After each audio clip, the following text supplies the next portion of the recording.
Welcome back everyone. Today we are going to start chapter 15, visualizing solid shapes. 15.1 Introduction, plane figures and solid shapes. In this chapter you will classify figures you have seen in terms of what is known as dimension. In our day-to-day life, we see several objects like books, balls, ice cream, cones, etc. around us which have different shapes. One thing common about most of these objects is they all have some length, breadth and height or depth. That is, they all occupy space and have some three dimension. So we know that all things occupy space and have three dimension, hence they are called three-dimensional shapes. Do you remember some of the three-dimensional shapes, that is solid shapes, we have seen in earlier classes? So you can see here there is a cuboid, cylinder, and we can match it here with the correct option. You can see here cone is there, you can see cube is there. Try to identify some object shaped like each of these.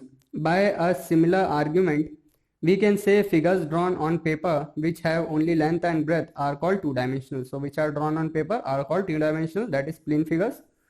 We have also seen some two-dimensional figures in the earlier classes. So you can see dimensional figure with name. You can see here is a circle, here is a circle, here is a rectangle, there is a triangle, square and quadrilateral. So you can match these things. And we can write 2D in short for 2 dimension and 3D for short for 3 dimension. 15.2 Face, edges and vertices. Do you remember the faces, vertices and edges of solid shapes which you studied earlier? Have you seen them for a cube? You can see these are the vertex, these are the edges and these are the face. You can see the 8 corners of the cube are called its vertices. The 12 line segments that forms the skeleton of the cube are its edges, and 6 flat square surfaces that are the skin of the cube are its faces. So do this. There are complete the following table. You can complete the following table with this. You can see face, vertices and edges. Can you see that the two-dimensional figures can be identified as the faces of the three-dimensional shapes? For example, a cylinder has two faces which are circles, and a pyramid shaped like this has triangle as its faces. So you can see triangle has its faces. We will now try to see how some of these 3D shapes can be visualized on a 2D surface, that is on a paper. In order to do this, we would like to get familiar with the three-dimensional objects closely. Let us try forming these objects by making what are called nets. So you can see nets for building 3D shapes. Take a cardboard box, cut the edges to lay the box flat. You have now a net for the box. A net is a sort of skeleton outline in 2D. You can see it in figure 154.1. Which when folded, figure 15.42, you can see result in a 3D shape. You can see when it is folded you get in a 3D shape, and third is the 3D shape. You can see complete. Here you got a net by suitably separating the edges in the reverse process possible. So you can see here is a net pattern for the box. You can see in 15.5 figure. Copy an enlarged version of the net and try to make the box by suitably folding and gluing together. You may use suitable units. The box is a solid. It is a 3D object with the shape of a cuboid. So you can see it has the shape of a cuboid. Similarly, you can get a net for cone by cutting a slit along its slant surface. So you can see in figure 15.6, you can cut along here and make a cone. So you have different nets for different shapes. Copy enlarged version of the nets given in figure 15.7 and try to make the 3D shapes indicated. You may also like to prepare the skeleton model using strips of cardboard fastened with paper clips. So you can see cube is here, and second is a cylinder, and third is a cone. You can make that. We could also try to make a net for making pyramid like the Great Pyramid in Giza, Egypt. You can see in 15.8, the pyramid has a square base and triangles on the 4 sides. So you can see this is the skeleton. 15.9. See if we can make it with the given net. So here is an exercise, you can solve it, and if you have any doubt you can ask it in the comment box. Play this. You and your friend sit back to back. One of you read out a net by make a 3D shape, while the other attempts to copy it and sketch or build the described 3D object. 15.4 Drawing solids on a flat surface. Your drawing surface is paper, which is flat. When you draw a solid shape, the images are somewhat distorted to make them appear three-dimensional. It is a visual illusion. You will find here two techniques to help you. So you can see here 15.4.1 oblique sketches. Here is a picture of a cube. In 15.11, it gives a clear idea of how the cube looks like when seen from the front. You do not see certain faces. In the drawn picture, the lengths are not equal as they should be in a cube. Still, you are able to recognize it as a cube. Such a sketch of a solid is called an oblique sketch. How can you draw such as sketches? Let us attempt to learn the technique. You need a squared line or dotted paper. Initially practicing to draw on these sheets will later make it easy to sketch you in a plain sheet without the aid of squared lines or dot. Let us attempt to draw an oblique sketch on a 3x3x3 each edge of 3 unit cube. So you can see as in figure 15.12. Here is the step 1. You can make a square, draw the front face and draw the opposite face of the sketch to the same, but the sketch should be somewhat offset from the step 1. So you can see they are drawn like this. Another one. Now join the corresponding corners. You can join the corresponding corners and redraw using dotted lines for hidden edges. It is a convention. The sketch is ready now. So you can see that very easy. In the oblique sketch above, did you note the following? The size of the front face and the opposite are the same, and the edge, which are all equal in a cube, appear so in the sketch, though the actual measures of the edges are not taken so. You could now try to make an oblique sketch of a cuboid. Remember the face of this case a rectangle. Note, you can draw sketches in which measurements also agree with those of a given solid. To do this, we need what is known as isometric sheet. Let us try to make a cuboid with dimensional 4 cm length, 3 cm breadth and 3 cm height on a given isometric sheet. So 15.4.2 isometric sketches. Have you seen an isometric dot sheet? A sample is given at the end of the book. Such a sheet divides the paper into small equilateral triangles made up of dots or lines.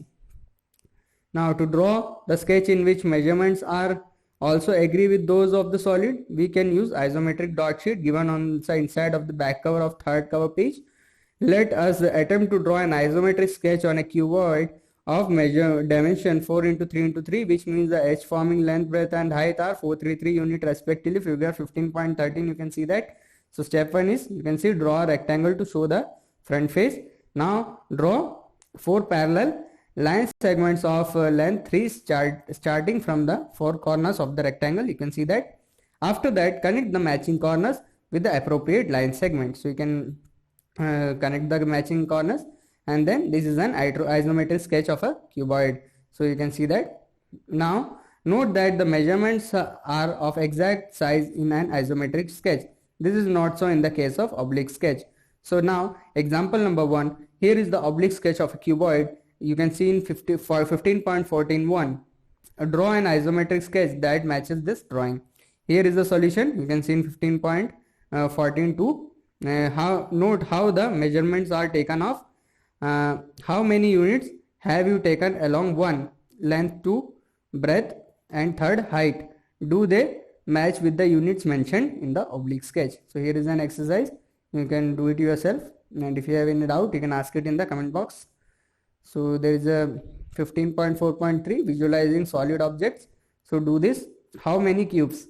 Sometimes when you look at a combined shapes, some of them may be hidden from your view. So you can see here.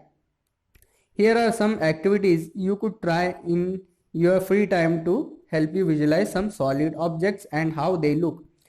Take some cubes and arrange them as shown in figure 15.16. So you can see 1, 2, 3. Now ask your friend to guess how many cubes there are when observed from the view shown by the arrow mark. So you can see there is try this section also. Such visualization is very helpful. Suppose you form a cuboid by joining such cubes. You will be able to guess what the length, breadth and height of the cuboid would be. So example number 2 is, if two cubes of dimension 2 cm by 2 cm by 2 cm are placed side by side, uh, what would be the dimension of the resulting cuboid? So as you can see in 15.18 figure, when kept side by side, the length is the only measurement which increases. It becomes 2 plus 2 is equal to 4 centimeter, breadth is equal to 2 centimeter and height is equal to 2 centimeter. So there is a try this section. After that there is 15.5 viewing different sections of a solid. Now let us see how an object which is in 3D can be viewed in a different way.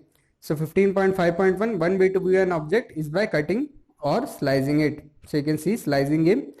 Here is a loaf of bread. You can see in 15.20 figure. It is like a cuboid with a square face. You slice it with a knife. When you give a vertical cut, you get several pieces as you shown in the figure 15.20. Each face of the piece is a square. We call this face a cross section of the whole bread. The cross section is nearly a square in this case. Beware, if your cut is not vertical, you may get a different cross section. Think about it, the boundaries of the cross section you obtain is the plane curve. Do you notice it? A kitchen plate. Have you noticed cross section of some vegetables? When they are cut for the purpose of cooking in the kitchen, observe the various slices and get aware of the shapes that result as a cross section. So you can play this. Make clay or plasticine model of the following solid and make vertical or horizontal cuts. Draw rough sketches of the cross sections you obtain. Name them wherever you can. So here is an exercise number 15.3. You can solve that. 15.5.2. Another way is by shadow play. Shadow is a good way to illustrate how three-dimensional objects can be viewed in two dimensions. Have you seen a shadow play? It is a form of entertainment using solid articulated figures in front of an illuminated backdrop to create the illusion of moving image. It makes some indirect use of ideas in mathematics. You will need a source of light and a few solid shapes for this activity. If you have an overhead projector, place the solid under the lamp and do these investigations. Keep a torch right in front of a cone. What type of shadow does it cast on a screen? So you can see in 15.23. The solid is two-dimensional. What is the dimension of the shadow? If instead of a cone, you place a cube in the above game, what type of shadow will you get? Experiment with different positions of the source of light and with different positions of the solid object. Study their effects on the shapes and size of the shadow you get. Here is another funny experiment that you might have tried already. Place a circular plate in the open when the sun is in the noon time. Is just right above. It is shown in the figure 15.24. 1. What is the shadow that you obtain? So you can see. Will it be same during forenoons and evenings? You can see. Study the shadows in relation to the position of the sun and the time of observation. So here is an exercise. You can do that very easy. Now 15.5.3. A third way is by looking at it from certain angles to get different views. So one can look at an object standing in front of it or by the side of it or from above. Each time one will get a different view. Figure 15.25, you can see front view is like this, side view is like this and top view is like this. You can see in figure this 15.25. Here is an example of how one can get different view of a given building. So you can see here is a building. So front view is this, side view is this and top view is this. You could do this for figures made by joining the cubes. So you can see, try putting cubes together and then making such skeletons from different sides. So you can see here. So here is a try this section, and here the chapter is finished.